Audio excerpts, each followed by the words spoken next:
वालेकुम सलाम। मेरा नाम शहजाद है। 6 बचपन तो 3 4 भैन भरा वा, 2 मेरे भैनां ते 2 मेरे भाई। मैं किन्ने भैन भरा सा, 2 मेरे भाई सी। वो मेरे तो वड्डा ही ते फौत हो गया ते मैं किन्ने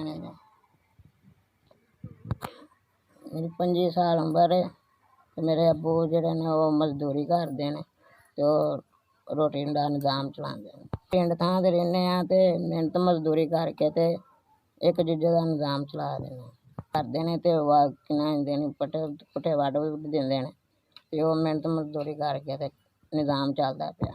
मैडिसिन जिसम नाजुक है ते मैं दवाई दुई खा लैन्ना ते कि'यां लैंदे ने फल भी मिल जावे ते अच्छी गल्ल है। मेरा बाजू ऊपर चले जांदा थोड़ा सा ते मेरे बाजू दे विच ना हड्डी नहीं है।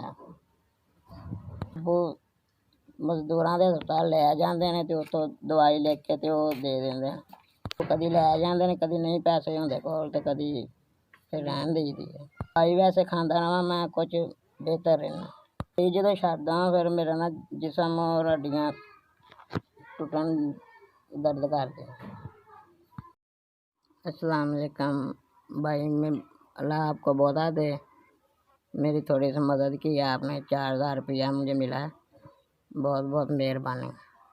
भाई ने भेजे ने, अल्लाह उन्हें जिंदगी देवे, अल्लाह दी तंदरुस्ती देवे, ਉਹਦੇ कारोबार दे इजाफा अल्लाह पाक करे। पाक ਉਹਨੂੰ इन्ना देवे मेरियां दुआवां भी ਉਹਨੂੰ ਲੱਗਣ। पाक ਉਹਦੇ ਬੱਚਿਆਂ ਦੀ ਤੰਦਰੁਸਤੀ ਦੇ, ਉਹਨੂੰ ਸਹੀ ਸਲਾਮਤ ਰੱਖਣ। ਮੇਰੀਆਂ ਵੀ ਦੁਆਵਾਂ ਉਹਨਾਂ ਦੇ ਨਾਲ। ਪਾਕ ਉਹਨਾਂ ਨੂੰ ਬਿਮਾਰੀਆਂ ਕਾਰੋਬਾਰ ਦੇ ਵਿੱਚ ਕੋਈ ਟੈਨਸ਼ਨ ਨਾ ਆਵੇ। ਪਾਕ ਉਹਨਾਂ ਨੂੰ ਸਿਹਤ ਤੰਦਰੁਸਤੀ ਦੇਵੇ ਔਰ ਟੈਨਸ਼ਨ ਤੋਂ ਬਚਾਏ। ਉਹਨਾਂ ਨੂੰ ਹਮੇਸ਼ਾ ਖੁਸ਼ ਰੱਖੇ, ਹੱਸਦੇ ਵਸਦੇ ਰਹਿਣ, ਸਾਡੇ ਬੱਚਿਆਂ ਦਾ ਭਲਾ ਕਰੇ। ਤੁਸੀਂ ਖੁਸ਼ ਰਹੋ ਤੇ ਤੁਸੀਂ ਰਹਿੰਦੇ ਜੇ। ਅੱਲਾਹ ਪਾਕ ਉਹਨਾਂ ਨੂੰ ਤੰਦਰੁਸਤੀ ਦੇਵੇ, ਅੱਲਾਹ ਪਾਕ ਰਿਜ਼ਕ ਦੇ ਵਿੱਚ ਇਜ਼ਾਫਾ ਕਰੇ। ਵਾਸਤੇ ਹਮੇਸ਼ਾ ਦੁਆਵਾਂ ਕਰਾਂਗਾ।